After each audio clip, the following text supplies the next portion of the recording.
Assalamualaikum warahmatullahi wabarakatuh. Saya Profesor Bin Ismail daripada Kuala Pilah. Menetap di Kuala Pilah, asal Kedah. Tinggal di Kuala Pilah hampir 20 tahun dah.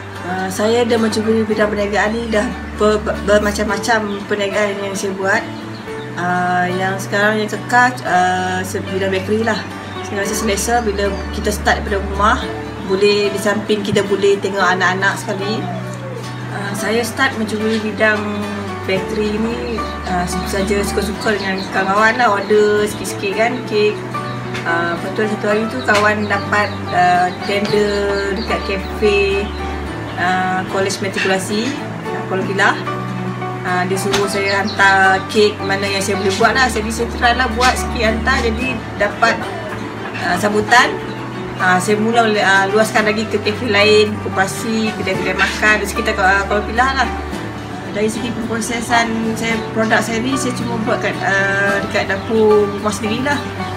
Dibantu oleh suami dan anak-anak lah.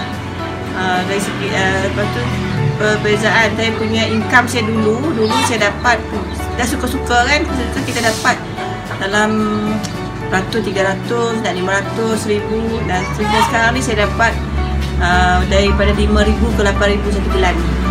Dia berbeza daripada dulu dan sekarang. Daripada segi pemasaran produk saya, kek saya ni di sekitar kawasan Kuala Pilah ni berbeza dulu dengan sekarang. Dulu tak ramai sangat yang membuat kek hantar-hantar ke kedai-kedai ke kan, tapi sekarang ni dah macam cendawan.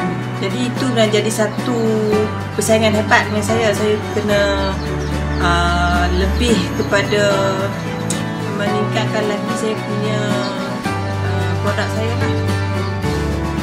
Harapan saya di masa akan datang, saya harap perniagaan saya ni lebih maju lagi dan dapat menambah ekonomi dan nilai hidup saya dan orang lain lagi.